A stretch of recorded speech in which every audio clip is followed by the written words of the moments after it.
تبعهم بإحسان إلى يوم الدين. اما بعد،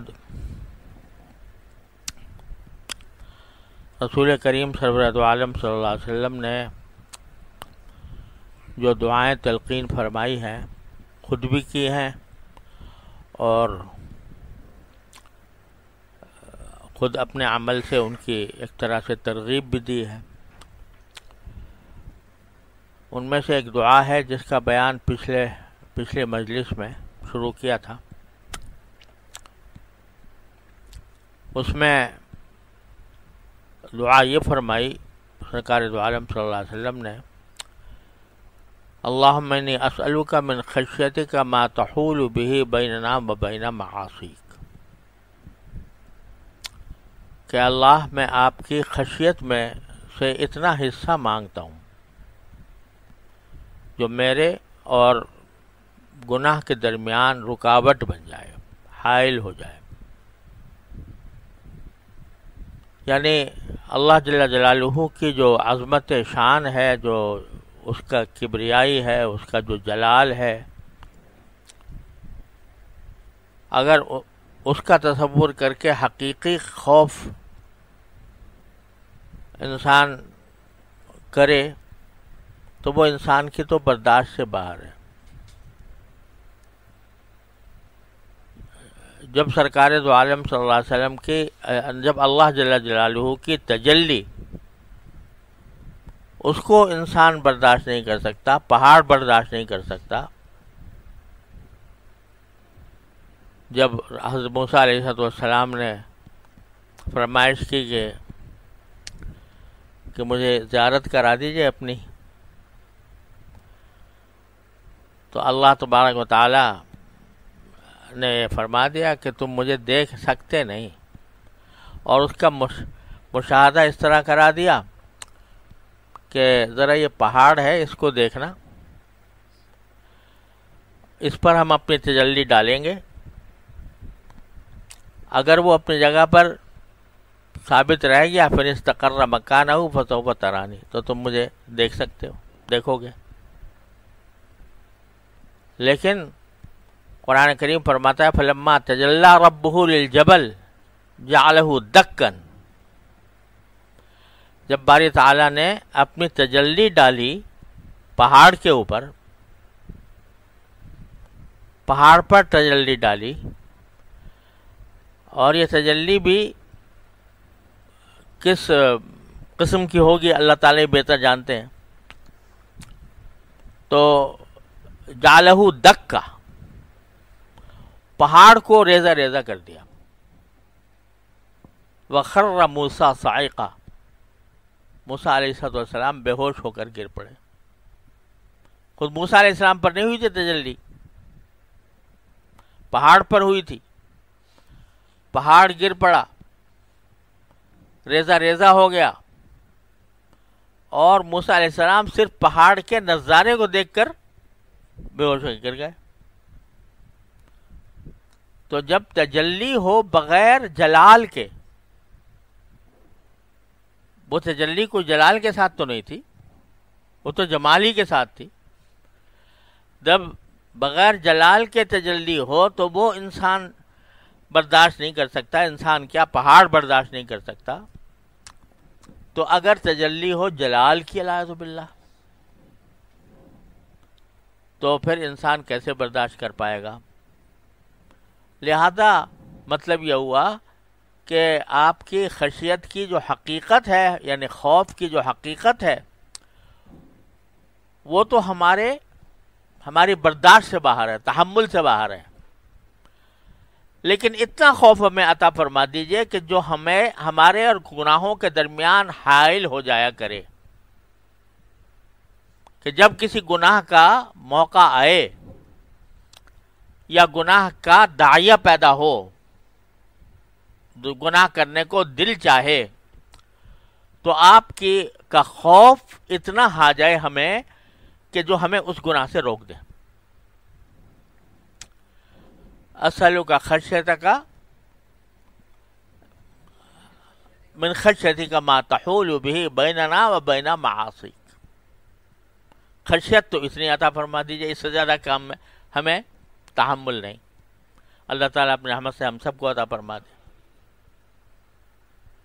اور یہ خشیت جو انسان کو معصیت سے روکتی ہے، یہ خشیت یہی مطلوب بھی ہے، یہی مانگی بھی گئی ہے، اللہ تعالیٰ سے دعا بھی اسی کی مانگی ہے. لیکن یہ حاصل کیسے ہو؟ یعنی دعا تو بے شک کرتے ہی رہنا چاہیے، اللہ تبارک و تعالیٰ ہم سب کو عطا فرمائے، اور دعا کرتے بھی رہنا چاہیے. لیکن یہ ایسی اس حد تک خشیت ہو جائے کہ جب گناہ کا موقع آئے یا گناہ کی خواہش پیدا ہو تو اس وقت یہ خشیت آ کر بیچ میں آڑ بن جائے. یہ کس طرح ہو؟ تو اس کے لیے ضرورت ہے اللہ جل جلالہ کے ساتھ تعلق. جتنا تعلق باللہ، تعلق مع اللہ قوی ہوگا، اتنی ہی یہ خشیت حاصل ہوگی. اللہ تعالیٰ کے ساتھ تعلق جتنا کمزور ہوگا، اتنا ہی انسان کو یہ خشیت اتنی حاصل نہیں ہوگی جو اس کو گناہ سے روک سکے.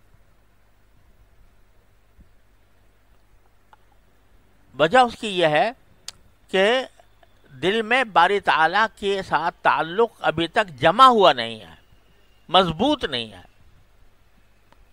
تو جب کوئی موقع ایسا آتا ہے جہاں پر کہ نفس اور شیطان کسی ایک طرف لے جا رہے ہوں، تو اس وقت چونکہ تعلق مضبوط نہیں ہے اللہ تبارک و تعالیٰ کے ساتھ، دل میں پیوست نہیں ہوا، اس واسطے بندہ ہزار تعبیریں کر کے وہ اگر خشیت کو تھوڑی بہت آتی بھی ہے تو اس کو دبا دیتا ہے. اس کی مثال یوں سمجھے کہ کوئی بے حیائی کا کام ہے، اعوذ باللہ. آج کل تو بے حیائی کا سیلاب ہے. بے حیائی کا کام ہے. اگر دل میں وہ بے حیائی کا کام کرنے کا خیال آیا، خواہش پیدا ہوئی کہ یہ کام کر کے میں لذت لے لوں، میں مزہ لے لوں، تو ایک عام آدمی بھی جب وہ کام کر رہا ہو یا اس کا داعیہ پیدا ہو رہا ہو، دل مچل رہا ہو کہ وہ کام ضرور کروں، باپ آ کے کھڑا ہو گیا سامنے، کہاں جائے گا وہ داعیہ؟ کہاں جائے گی وہ خواہش؟ یہ جو کہہ رہے جی مجبور ہو گیا، میں خواہش سے مجبور ہو گیا، نفس کے ہاتھوں مجبور ہو گیا. ارے بھائی، جس وقت وہ نفس کے ہاتھ مجبور ہو رہے ہو، اس وقت میں تمہارا باپ آ کے کھڑا ہو جائے، تمہارا بھائی آ کے کھڑا ہو جائے، تمہاری ماں آ کے کھڑی ہو جائے، تمہارے استاد آ کے کھڑے ہو جائے، تو وہ رہے گی وہ خواہش؟ کہو گے جی میں کیا کروں، مجبور ہو گیا، استاد کے سامنے بھی کر رہا ہوں، باپ کے سامنے بھی کر رہا ہوں، بھائی کے سامنے بھی کر رہا ہوں. کیوں اس وقت وہ خواہش دب جاتی ہے؟ کیوں رکاوٹ پیدا ہو جاتی ہے؟ کیوں تم ایک دم سے اس سے باز آ جاتے ہو؟ اس لیے کہ اپنی بدنامی کا خوف اور لوگوں کے دلوں میں اپنے فسق و فجور کا خیال آنے کا خوف وہ ایک دم سے روک دیتا ہے. حالانکہ جو بیچارہ باپ ہو، بھائی ہو، رشتہ دار ہو، وہ آیا تو زیادہ یہی ہوگا نا کہ وہ تمہیں برا سمجھے گا، تمہارے اس عمل کو برا سمجھے گا، اتنا ہی ہوگا نا. اور زیادہ زیادہ یہ ہو سکتا ہے کہ دو چار آدمیوں سے بھی بتا دے گا بھائی میں نے اس کو اس حالت میں دیکھا تھا. بس کوئی سزا تو نہیں دے گا، کوئی کوڑے تو نہیں مارے گا، کوئی آگ سے تو نہیں جلائے گا تمہیں، لیکن وہاں تو یہ خوف ہے اور وہ روک رہا ہے، گناہ سے روک رہا ہے، لیکن یہ خیال کیوں نہیں آتا کہ ایک ذات ایسی ہے جو ہر وقت دیکھ رہی ہے، ہر وقت دیکھ رہی ہے، میری تنہائی میں بھی، میری خلوت میں بھی دیکھ رہی ہے۔ اگر فرض کرو ایک ایسے کمرے میں ہو جو چاروں طرف سے بند ہے، لیکن پتہ ہے کہ یہاں کیمرہ لگا ہوا ہے اور کہیں سے اس کی نگرانی ہو رہی ہے، پھر دیکھو کیا ہوتا ہے، خواہشات پیدا ہوتی ہیں، جذبے پیدا ہوتے ہیں، دل مچلتا ہے، لیکن نہیں کرے گا۔ مجھے بڑا سبق ملا تھا، ایک مرتبہ میں امریکہ گیا تو وہاں جو کون سا شہر ہے، ناسا، تو وہ ہیوسٹن میں، تو وہ ہمیں ناسا دکھانے کے لیے لے گئے، جہاں پر کہ سارے خلائی جہازوں کا وہ ہیڈ کوارٹر ہے، وہاں سے خلائی جہاز اڑتے ہیں اور پورے سیارے سارے فضا میں جو ہیں وہ وہیں سے نکالے جاتے ہیں، اور وہاں نہ کوئی اس زمانے میں کوئی پولیس تھی، نہ کوئی فوج تھی، نہ کوئی سیکورٹی کے انتظامات تھے کوئی خاص، اور لے جا کر عین ہمیں بالکل آپریشن روم کے اندر کے پاس کھڑا کر دیا۔ لیکن جب ہم داخل ہو رہے تھے تو وہاں ایک بورڈ لگا ہوا تھا، اس پر لکھا تھا یو آر واچڈ، تمہاری نگرانی ہو رہی ہے، بس۔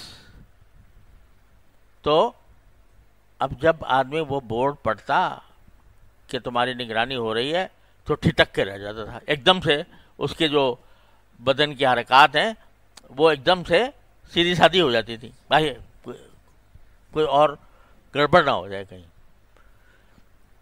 تو مجھے خیال آیا کہ اللہ یہ بات کہ یو آر واچڈ، یہ تو قرآن کریم نے ان اللہ کان بما تعملون خبیرا، ان اللہ بصیر بما تعملون، اللہ تعالیٰ نے فرما رکھا ہے کہ تمہیں میں ہر وقت دیکھ رہا ہوں، ہر آن دیکھ رہا ہوں، کوئی لمحہ ایسا نہیں ہے جس میں تم میری آنکھوں کے سامنے، میرے سامنے نہ ہو۔ تو باپ آ جاتا ہے تو رک جاتے ہو، بھائی آ جاتا ہے تو رک جاتے ہو، کوئی انسان آ جاتا ہے جو تمہارا دوست ہو یا جس کے تم یہ چاہتے ہو کہ اس کے اوپر میری برائی ظاہر نہ ہو، وہ آ جاتا ہے تو رک جاتے ہو۔ لیکن وہ علیم و خبیر جو ہر آن دیکھ رہا ہے، اس کے بارے میں کیوں خیال نہیں آتا؟ وجہ کیا ہے؟ تعلق کی کمزوری ہے۔ جتنا تعلق باپ سے ہے اتنا اللہ سے رہے نہیں ہے۔ جتنا استحضار باپ کی رضامندی کا ہے، ماں باپ کی رضامندی کا ہے، مخلوق کی رضامندی کا ہے، اتنا اللہ تعالیٰ کی رضامندی کا خیال نہیں ہے، اس کی فکر نہیں۔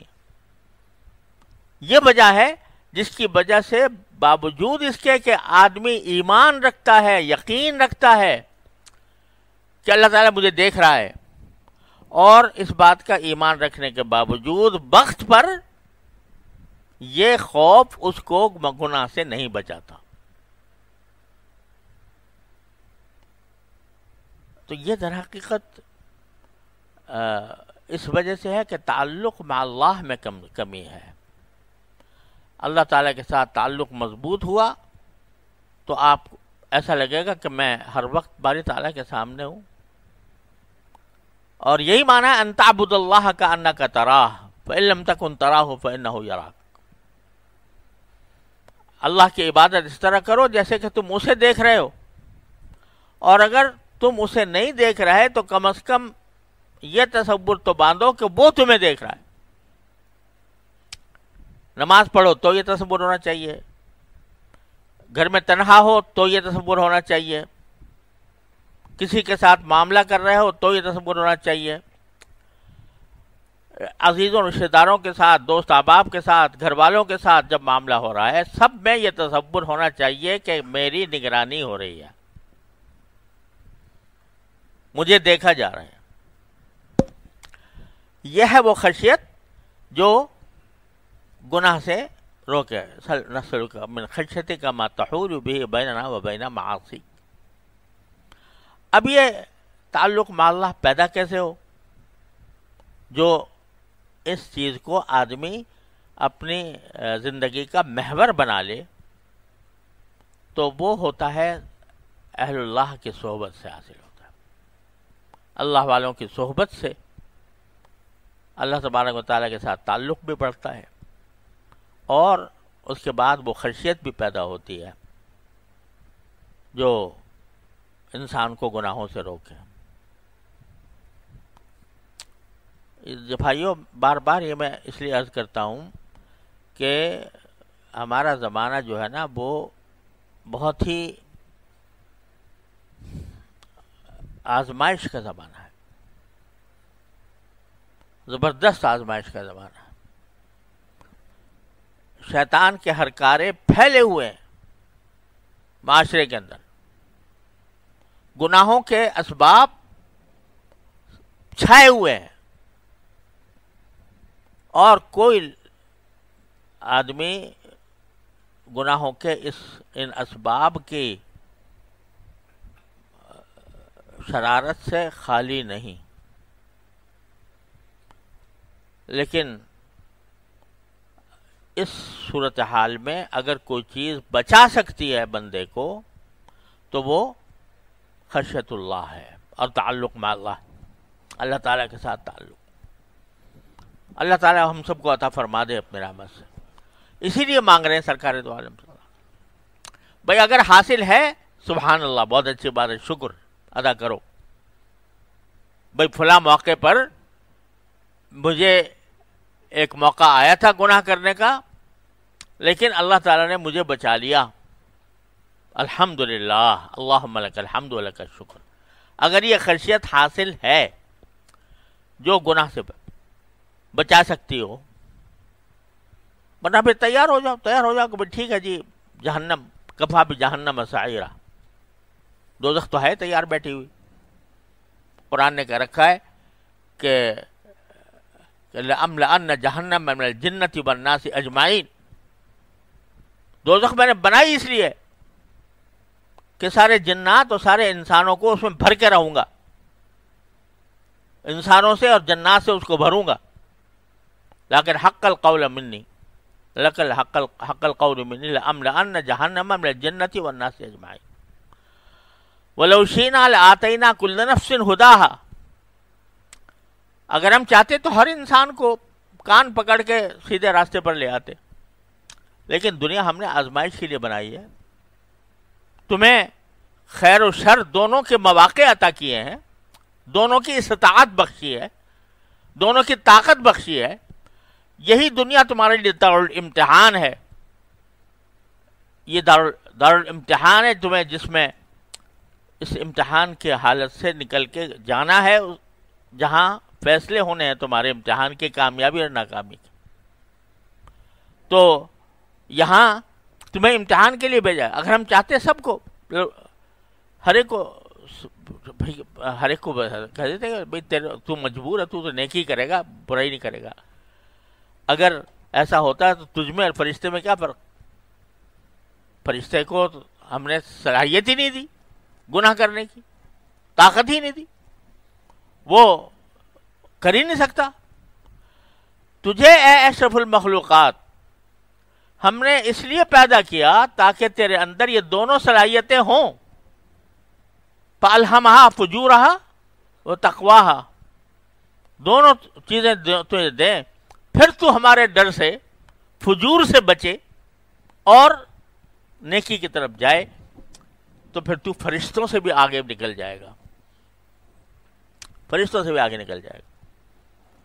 تو یہ چیز اللہ تعالیٰ پیدا فرمائے کہ یہ خشیت ہمارے دلوں پر چھا جائے، خشیت کے معنی یہ ہے کہ وہ چھائی ہوئی ہو. جب یہ مختلف عبارتیں ہیں، مختلف عنوانات ہیں، حاصل سب کا ایک جیسا ہے. تقویٰ کہہ لو اس کو، خشیت کہہ لو، اور تعلق مع اللہ کہہ لو. تقویٰ کے معنی یہی ہے کہ انسان کے اندر ہر اس کے دل میں کھٹک پیدا ہو جائے، خلش پیدا ہو جائے. یعنی جب کوئی کام کرنے جا رہا ہو تو دل اس کا پہلے اس دل کے اندر یہ تردد پیدا ہو کہ یہ میں جو کرنے جا رہا ہوں یہ مجھے جہنم کی طرف لے جائے گا یا جنت کی طرف لے جائے گا، اللہ تعالیٰ سے راضی ہوگا یا ناراض ہوگا. یہ چیز دل میں ہر وقت ہر آن مستحضر رہتی ہے، دھیان رہتا ہے. اسی لیے تقویٰ کا بعض حضرات نے ترجمہ کیا دھیان، کہ ہر وقت دھیان رہے کہ میں جو کام کرنے جا رہا ہوں وہ اللہ تعالیٰ کو راضی کرے گا یا ناراض کرے گا، جہنم میں جاؤں گا جنت میں جاؤں گا. اس سے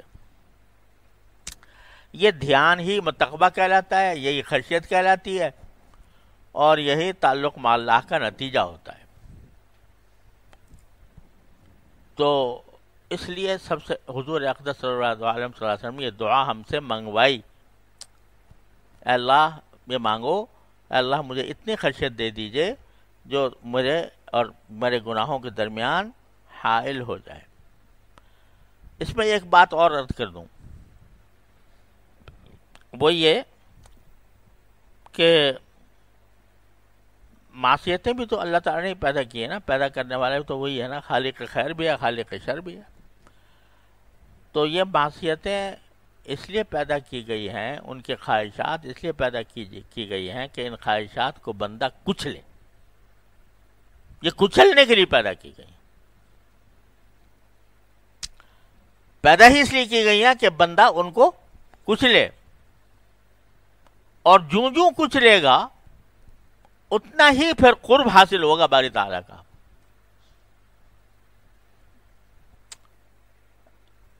تو جب بندہ کارزار زندگی میں داخل ہوتا ہے، ہر طرف شیطان کے ہرکارے پھر رہے ہیں، نفس کی خواہشات انسان کے اوپر چھائی ہوئی ہیں، تو یہاں اس کی لڑائی شروع ہوتی ہے.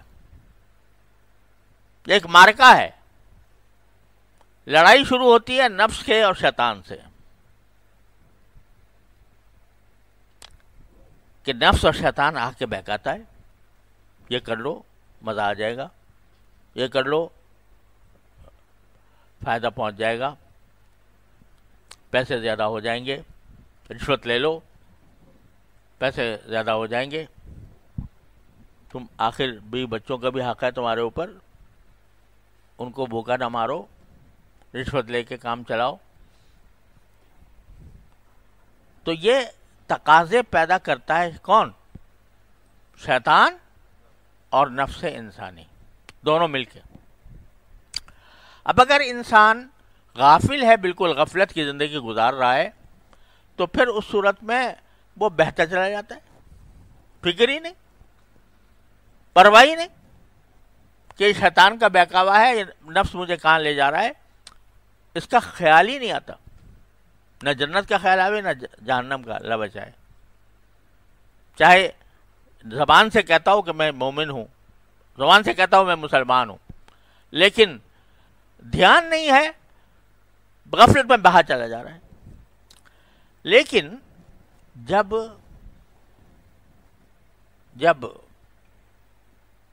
کسی میں ذرا سی فکر ہو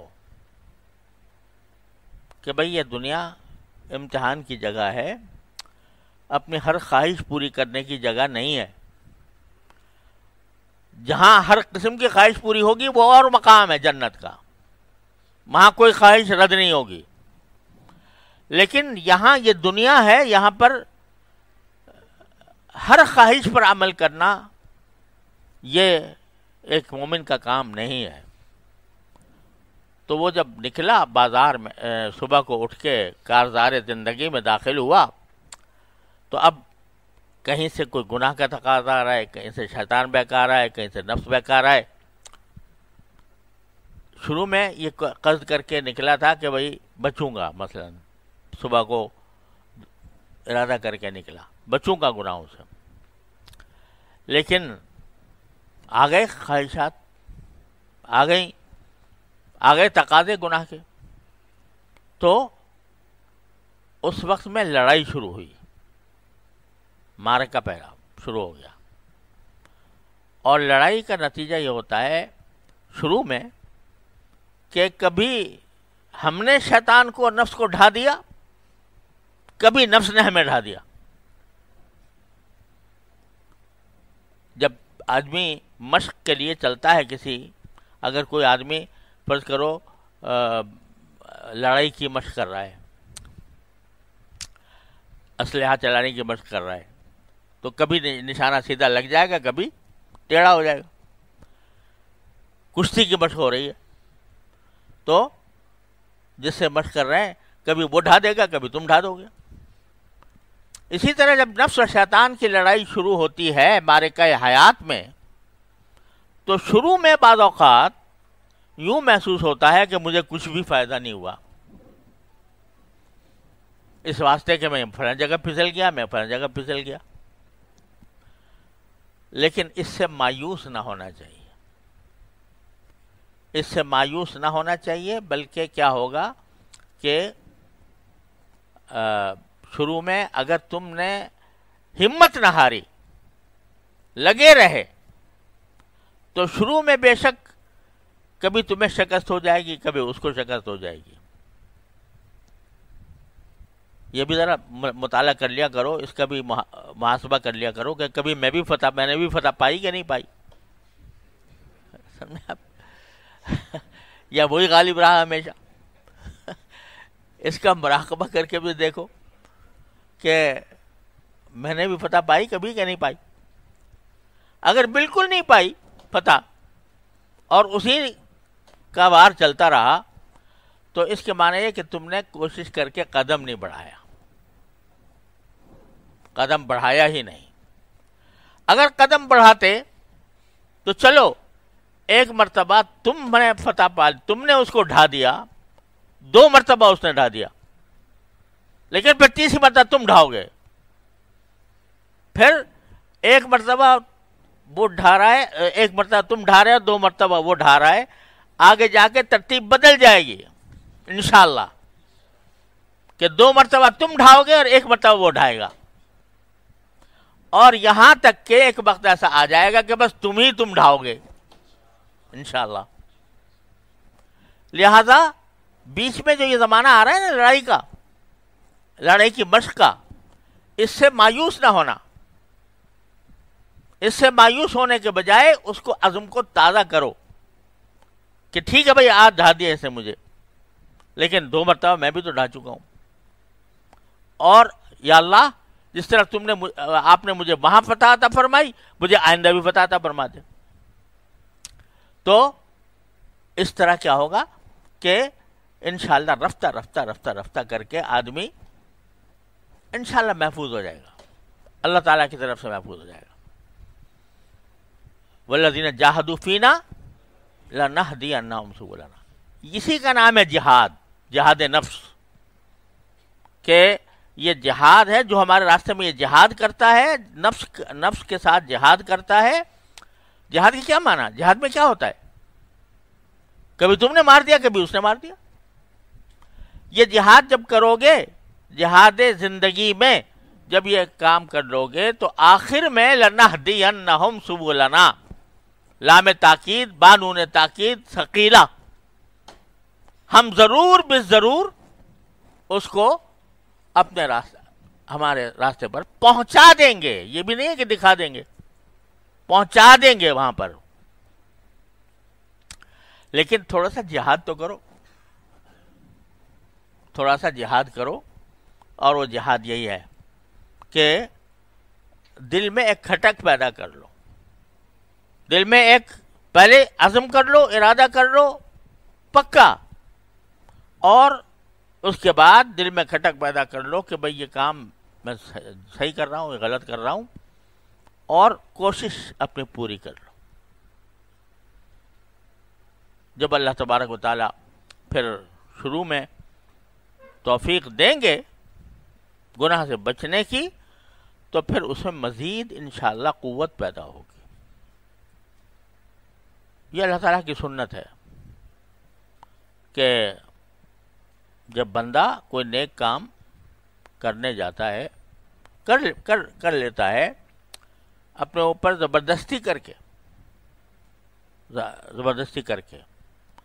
تو اس کے نتیجے میں اللہ تبارک و تعالیٰ کی طرف سے یہ مدد ہوتی ہے کہ چونکہ اس نے اپنے نفس پر زبردستی کر کے، اپنے نفس سے لڑائی کر کے ایک کام کیا، تو اللہ تعالیٰ اس کی برکت سے دوسرے نئے کام کی توفیق دیتے ہیں.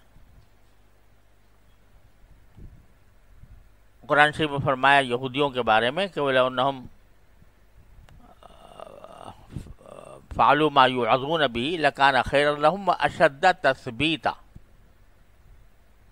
کہ اگر ہم نے جو ان کو نصیحت کی جا رہی ہے، اگر یہ اس پر عمل کر لیں. عمل کرنے کیا معنی؟ اس وقت ان کو رکاوٹ پیدا ہو رہی، یہودیوں کا ذکر ہو رہا ہے، ان کو رکاوٹ یہ پیدا ہو رہی ہے کہ اگر ہم نے حضور اقدس صلی اللہ علیہ وسلم کی بات مان لی تو ہمارے یہ دنیا میں مفادات ختم ہو جائیں گے، ہماری چودراہٹ خطرے میں پڑ جائے گی. تو بہت مشکل لگ رہا ہے کہ ہم حضور کی بات مانیں صلی اللہ علیہ وسلم. قرآن کہتا ہے کہ اگر یہ وہ جو حضور اقدس صلی اللہ علیہ وسلم ان کو جو نصیحت فرماتے ہیں، اگر یہ اس کے اوپر عمل کر لیں تو کیا ہوگا؟ لَكَانَ خَيْرًا لَهُمْ، ان کے لیے بہتری کا راستہ یہی ہے. وَأَشَدَّ تَثْبِيتًا، اور اس سے زیادہ ان کے اندر ثابت قدمی پیدا ہوگی. یہ قرآن نے بتلا دیا کہ جب کوئی شخص اپنے اوپر زبردستی کر کے کوئی نیک کام شروع کر دیتا ہے اور جو مشقت ہو رہی ہے اس کو گوارا کر لیتا ہے، تو پھر رفتہ رفتہ اللہ تعالیٰ اس پر اس کو ثابت قدمی عطا فرما دیتا ہے. جو لوگ بے نمازی ہیں ان سے کہو یار نماز پڑھو، تو ان کو بہت بھاری گزرتا ہے نا. جو بے نمازی ہے اس کو 5 وقت نماز کا اہتمام کرنا، جماعت میں جانا کیا ہوتا ہے؟ بہت بھاری، بہت مشقت، لہذا چھوڑے ہوئے. لیکن اگر کسی دن اس نے سوچا کہ یار چاہے دل چاہے نہ چاہے، مشقت ہو یا کچھ ہو، آج تو پڑھوں گا نماز، اپنے اوپر زبردستی کر کے چلا گیا مسجد میں، سمجھے نا؟ اپنے اوپر زبردستی کر کے وہ کام کر لیا جو کرنا تھا، جس کو ضروری تھا، سمجھا تھا اس نے. تو کیا ہوگا کہ اس کی وجہ سے اللہ تبارک و تعالیٰ اس کے اندر یہ قوت پیدا فرما دیں گے کہ آج گیا تو پھر کل بھی جائے گا. اور جب رفتہ رفتہ اسی طرح اپنے آپ کو اپنے نفس کو کچل کر جاتا رہے گا تو وہ ثابت قدمی عطا ہو جائے گی. ایسی ثابت قدمی عطا ہو جائے گی کہ اب اگر اس سے کوئی کہے کہ ₹1,00,000 لے لو اور نماز چھوڑ دو تو بھی تیار نہیں ہوگا. کچھ بھی ہو جائے نماز نہیں چھوڑ سکتا. وہی چیز جس میں مشقت ہو رہی تھی وہ آگے جا کر ایسا بن گیا کہ اس کو کوئی اس کے بغیر چین ہی نہیں آتا. یہی حال سارے معمولات کا ہے. تلاوت ہو، ذکر ہو، تسبیح ہو اور گناہوں سے بچنا ہو، یہ سارے کا حال یہی ہے کہ شروع میں کیا کرنا پڑتا ہے؟ اپنے اوپر زبردستی. لوگ سمجھتے ہیں جی کسی بزرگ کے پاس گئے، بس وہ اپنے تصرف سے ایک نگاہ ڈال دیں گے اور دل کی دنیا بدل جائے گی اور جو ہے ہم خود بخود ٹھیک ہو جائیں گے. یاد رکھو ایسا اگر ہوتا تو نبی کریم سرورت عالم صلی اللہ علیہ وسلم سے زیادہ کون تھا جو توجہ ڈالتا اور سارے کفار کو مسلمان کر لیتا. تو یہ صرف کسی کے توجہ ڈالنے سے کچھ نہیں ہوتا. بعض جو اولیاء کرام سے منقول ہے کہ بھئی وہ نظر ڈالی اور ایک دم سے دل کی دنیا بدل گئی. جیسے کہ حافظ شیرازی ہیں کے بارے میں جو حضرت خواجہ باقی باللہ رحمۃ اللہ علیہ کے پاس آئے، ایسے آوارہ پھرتے تھے اور شاعر آدمی تھے، تو وہاں پر جا کر حضرت خواجہ باقی باللہ صاحب گھر میں آئے ہوئے تھے، تو شعر پڑھا ان کو دیکھ کر کہ آرا کے خاک را بنظر کیمیا کنند، آیا ببد کے گوشے چشمے بما کنند۔ وہ لوگ آنا کے خاک را بنظر کیمیا کنند، وہ لوگ جو ایک نظر سے مٹی کو بھی کیمیا بنا دیتے ہیں، تو کیا یہ ہو سکتا ہے کہ ایک چھوٹی سی نگاہ میرے اوپر بھی کر لیں؟ یہ آنا کے خاک را بنظر کیمیا کنند، آیا ببد کے گوشے چشمے بما کنند۔ خواجہ صاحب نے فرمایا نظر کردم نظر کردم نظر کردم، اور اس سے دل کی دنیا بدل گئی، اور ایک دم سے جو سارے اپنے مصروفیات تھیں آوارہ گردی کی وہ ساری ختم کر دی۔ تو وہاں یہ سمجھ لو کہ یہ جو بعض انبیاء کرام اولیاء کرام سے یہ منقول ہے کہ وہ توجہ ڈالی اور انہوں نے کچھ انقلاب برپا کر دیا، یہ دائمی نہیں ہوتا، عارضی ہوتا ہے۔ اس کی مثال میں دیتا ہوں، جیسے کہ جو ہے گاڑی چلتے چلتے رک گئی، سمجھے نا، وہ اسٹارٹ نہیں ہو رہی، تو دھکا لگاؤ گے، دھکا لگا کے اسٹارٹ ہو جائے گی، لیکن یہ دھکا بس اس حد تک ہے جہاں تک کہ اسٹارٹ ہو، اس سے آگے نہیں ہے۔ چاہو کہ ساری مسافت دھکے سے قطع کرو تو یہ نہیں ہو سکتا۔ دھکا لگانے سے کا نتیجہ یہ ہوگا کہ اس کے اندر جو قوت ہے وہ ذرا ابھر جائے گی، اور وہ قوت آگے چل کر کام دے گی۔ ایسے ہی اگر کسی بزرگ سے ایسا منقول ہے کہ انہوں نے توجہ ڈالی تو مطلب دھکا دے دیا تھوڑا سا، سمجھے نا۔ کرنا خود ہی ہے،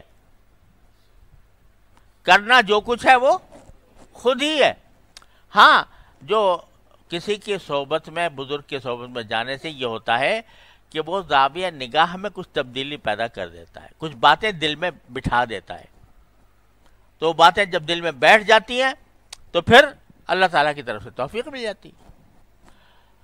تو خلاصہ یہ عرض کرنا تھا کہ یہ جو دعا مانگی، اور یہ عربی میں تو ہے ہی ہے، اردو میں بھی مانگ لیا کرو جب تک کہ عربی میں یاد نہ آئے، کہ اللہم انی اسألک من خشیتک ما تحول بہ بیننا و بین معاصیک۔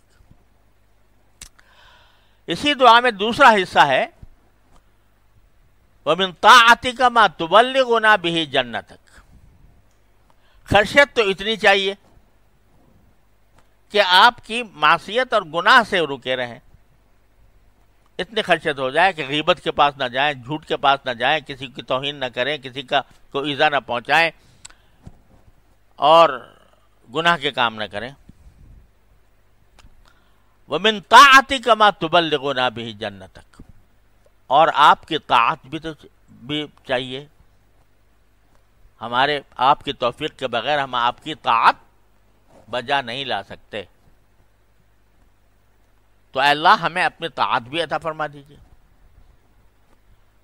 اب طاعت میں بھی جو حقیقی اگر طاعت کو دیکھو باری تعالیٰ کی، تو وہ کوئی بندہ باری تعالیٰ کی حقیقی طاعت بجا لانے کے قابل نہیں۔ بڑے بڑوں نے کہہ دیا ما عبدنا کا حق عبادتک، ما عرفنا کا حق معرفتک۔ جو لوگ ساری راتیں کھڑے رہے عبادت میں، جنہوں نے عشاء سے وضو سے فجر کی نماز پڑھی، وہ بھی کیا کہتے ہیں کہ ما عبدنا کا حق عبادتک، ہم نے آپ کی عبادت کا حق ادا نہیں کیا۔ ما عرفنا کا حق معرفتک، ہم نے آپ کو اس طرح نہیں پہچانا جیسے کہ ہمیں پہچاننا چاہیے تھا۔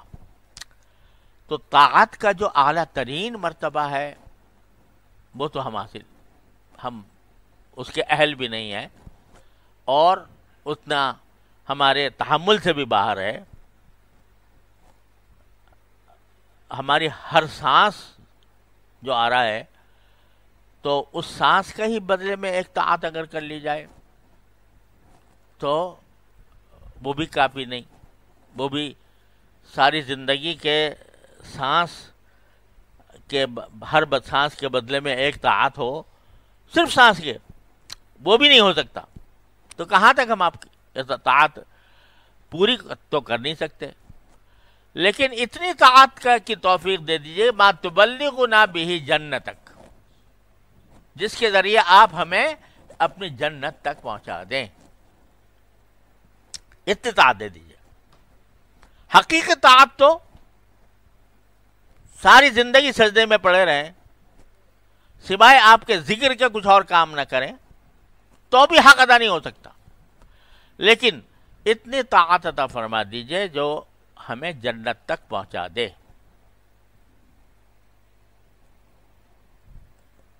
یعنی جو کم سے کم طاعت ہے وہ ہمیں حاصل ہو جائے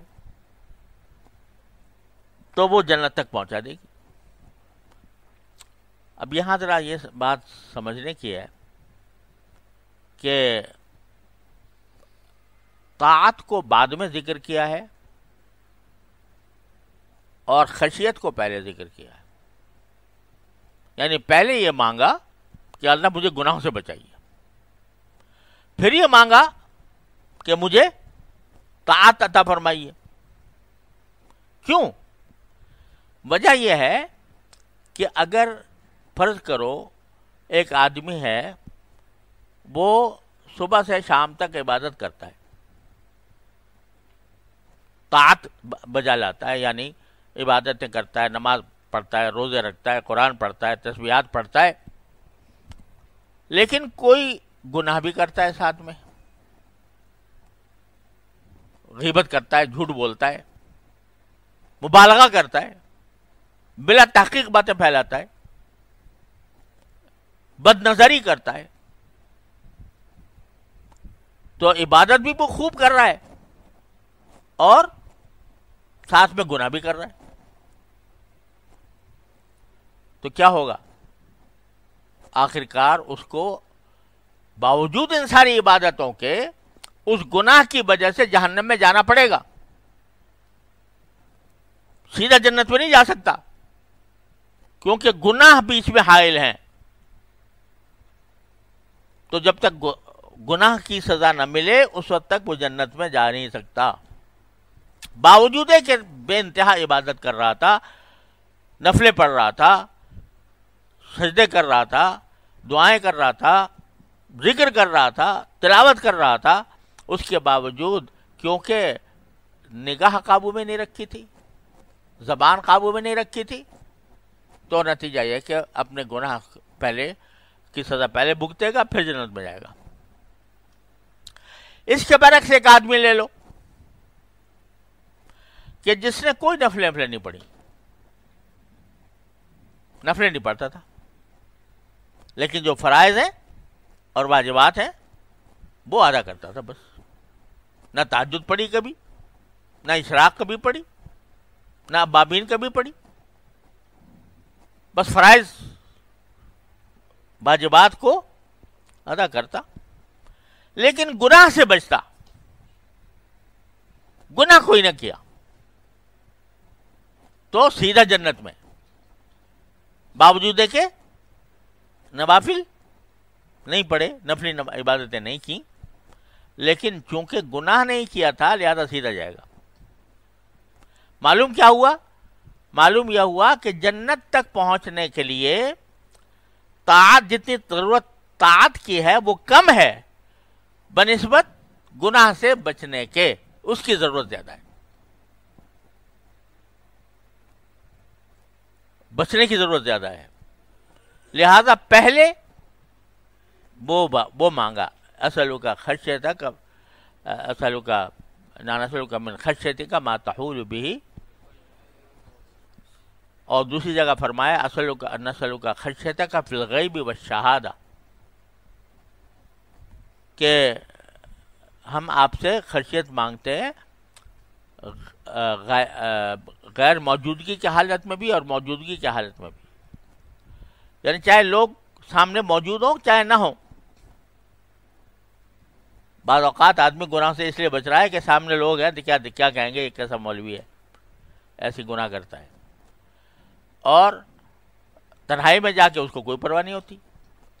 تو لیکن ہمیں ایسی خرچت چاہیے جو لوگوں کی موجودگی میں بھی گناہ سے روکے اور لوگوں سے دور ہونے کی حالت میں بھی گناہ سے روکے. تو پہلے وہ مانگ لیا کہ اے اللہ خشیت عطا فرما اور طاعت اتنی عطا فرما کہ جس کے ذریعے آپ ہمیں جنت تک پہنچا دیں. اب یہ جنت جو ہے نا، یہ بھی جو ہے یہ در حقیقت اللہ جل جلالہ کی رضا کا مظہر ہے. ہم لوگ بھی جنت مانگتے ہیں اور رسول کریم صلی اللہ علیہ وسلم نے بھی جنت مانگی ہے. ہم جب جنت مانگتے ہیں تو وہاں کے مزے آتے ہیں، بہت ذائقے آتے ہیں کہ وہاں یہ پھل ہوگا، یہاں پرندے کا گوشت ہوگا، اور یہ فلانا ہوگا، اور دودھ کے نعرے ہوں گے اور شہد کے نعرے ہوں گے اور فلانا ہوگا.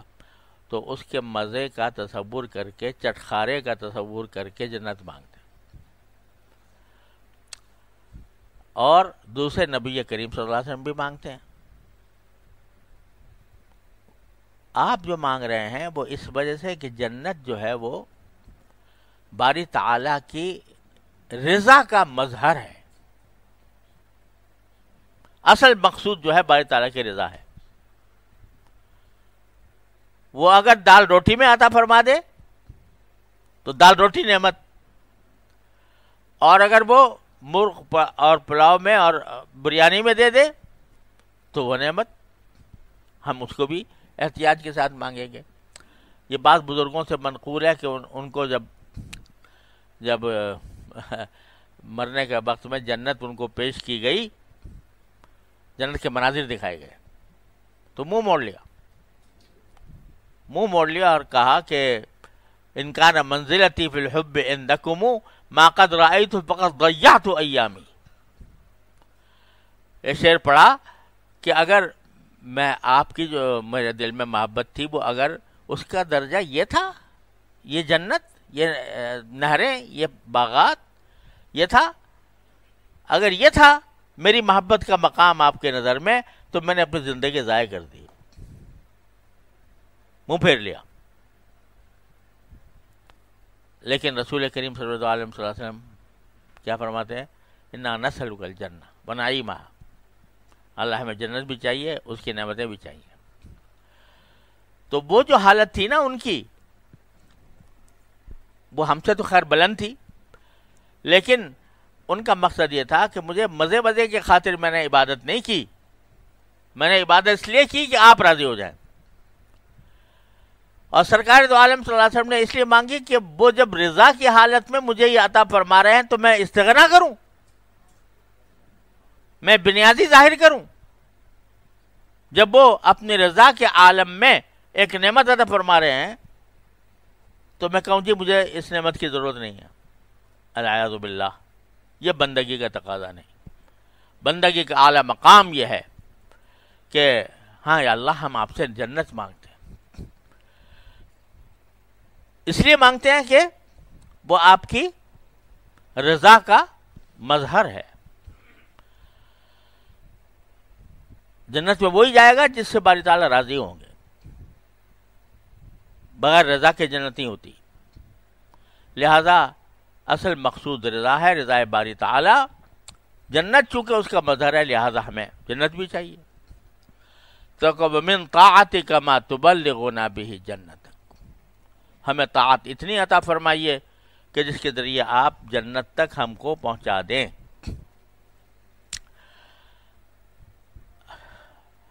لہذا یہ بتا دیا اس میں رسول کریم صلی اللہ علیہ وسلم نے کہ ہر انسان کے ذمے کوئی یہ واجب نہیں ہے جنت تک پہنچنے کے لیے کہ بہت نفلیں پڑھے، بہت عبادت کرے، بہت نفل عبادتوں میں لگا رہے. یہ مطلوب نہیں ہے، یہ ضروری نہیں ہے. یہ ضروری نہیں ہے، ضروری اتنا ہی ہے جتنا کہ اللہ نے واجب کر دیا، فرض کر دیا۔ وہ دیہاتی عربی آتا ہے اور رسول کریم صلی اللہ علیہ وسلم سے پوچھتا ہے کہ یا رسول اللہ میرے اوپر کیا فرض ہے؟ آپ فرماتے ہیں کہ 5 نمازیں، روزہ وغیرہ بھی بتایا، 5 نمازیں فرض ہیں۔ تو اس نے کہا حل علیہ غیرہا، کچھ اور بھی فرض ہے؟ تو آپ نے فرمایا لا الا ان تطوع، اور کچھ فرض نہیں ہے، ہاں خوشی سے کوئی کام کرنا چاہو تو کر لو۔ تو پھر روزے کے بارے میں پوچھا، روزہ جو ہے رمضان کا، پوچھا حل علیہ غیرہا، اور بھی کچھ فرض ہے؟ آپ نے فرمایا کہ نہیں، ہاں خوشی سے رکھ لو تو رکھ لو۔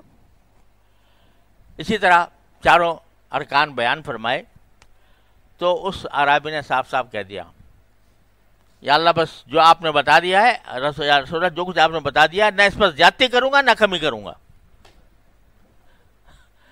اس پر نہ زیادتی کروں گا نہ کمی کروں گا، جتنا بتا دیا بس اتنا ہی کروں گا۔ تو جب وہ واپس جانے لگا تو آپ نے فرمایا افلح العربی ان صدق، اگر یہ سچ کہہ رہا ہے کہ میں جو کچھ ہے اس کی پابندی کروں گا تو یہ فلاح پا گیا یہ عربی۔ کیوں؟ اس لیے کہ جتنی چیزیں اس کے ذمے فرض واجب کی گئی تھیں اس کا اس نے عزم کر لیا کہ کروں گا، اس میں کمی نہیں کروں گا، لیکن زیادتی بھی نہیں کروں گا، سمجھے؟ تو زیادتی جو ہے وہ کوئی واجب فرض نہیں تھی، وہ کہتا ہے کہ نہیں کروں گا اس سے زیادہ۔ تو فرمایا یہ فلاح پا گیا یار ابھی۔ تو اس لیے طاعت جو ہے جو مانگ رہے ہیں اتنی جو جنت تک پہنچا دے، یہاں تک کہ اکثار فی التعبد کو بعض حضرات نے مکروہ کہا ہے۔ اب حضرت عبداللہ بن عمرو بن العاص رضی اللہ تعالیٰ عنہ سارے دن روزہ رکھتے تھے، ساری رات کھڑے رہتے تھے۔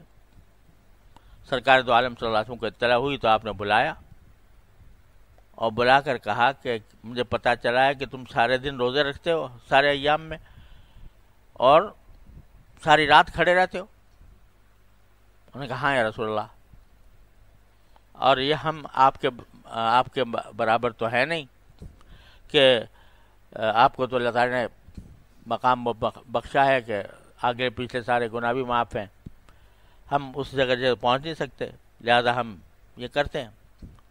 آپ نے فرمایا نہیں،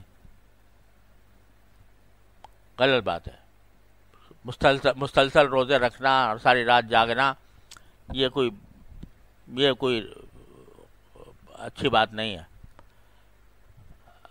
روزے بھی رکھو، افطار بھی کرو، رات کو نماز بھی پڑھو اور سو بھی، سب کام اکٹھے کرو، کیونکہ تمہارے اوپر تمہارے نفس کا حق ہے، تمہارے اہل و عیال کا حق ہے۔ وَإِنَّ لِنَفْسِكَ عَلَيْكَ حَقًّا وَإِنَّ لِأَهْلِكَ عَلَيْكَ حَقًّا وَإِنَّ لِزَوْرِكَ عَلَيْكَ حَقًّا، تمہارے مہمانوں کا حق ہے، تمہاری آنکھ کا حق ہے۔ اگر اس آنکھ کو غلط یعنی زیادہ اس پر بوجھ ڈالو گے جتنا ضرورت سے زیادہ تو یہ تمہیں یہ بعد میں جا کے ناکارہ ہو جائے گی۔ اچھا، ان کو عادت اتنی پڑی ہوئی تھی حضرت عبداللہ بن عمر کو کہ وہ سارے دن روزے رکھتے تھے، سارے راتیں کھڑے رہتے تھے۔ جب آپ نے فرمایا کہ اس طرح کم کرو تو اس نے کہا رسول اللہ یا رسول اللہ، یعنی بہت عاجزی کے ساتھ، اور اس سے فرمایا یا رسول اللہ، میں نے کچھ تو مجھے اجازت دے دیجیے۔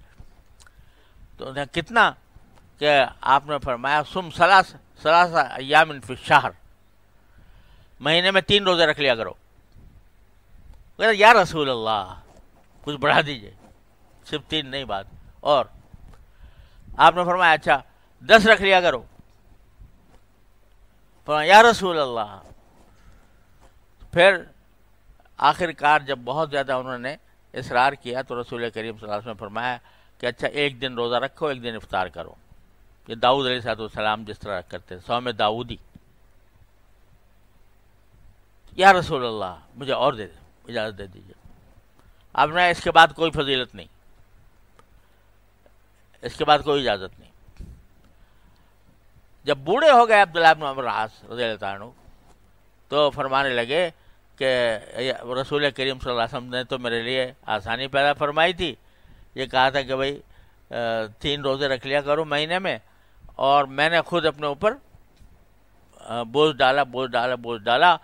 اب حالت یہ آ گئی بڑھاپے میں تو وہ کہ بوجھ معمول برقرار رکھنا میرے لیے مشکل ہو گیا.